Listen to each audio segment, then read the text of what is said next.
საფრანგეთში პარიზის სალგავოს საკონცერტო დარბაზში კონცერტი ევროპული ტრადიციები ქართულ მუსიკაში გაიმართა.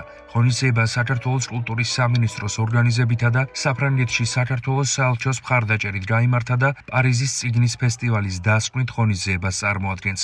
საღამოს საქართველოს კულტურის მინისტრი თინათინ რუხაძე დაესწრო. კონცერტში მონაწილეობა მიიღეს საქართველოსა და მის ფარგლებს გარეთ მოღვაწე ქართველმა ხელოვანებმა. პარიზის ერთ-ერთ საუკეთესო საკონცერტო დარბაზში.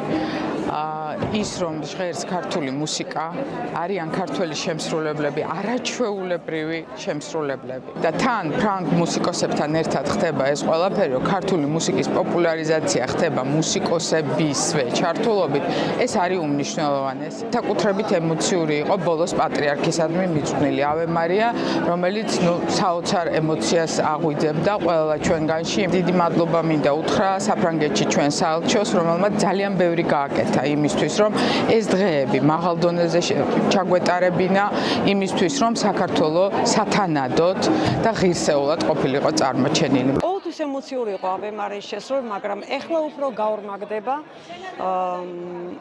ამ ნაწარმოების შესრულება. დიდი სევდა, რომელიც დაგვიტოვა უწმინდესის წასვლამ, ჯერ არც ერთი ქართველის გულიდან არ გაქარვებულა. აკომპანიმენტს გვიწევდა საფრანგეთის სიმფონიური ორკესტრი, ძალიან მაღალი დონის ორკესტრი და სადღაც ერთგვარი რაღაცნაირად თანამშრომლობა შედგა ჩვენ და მათ შორის.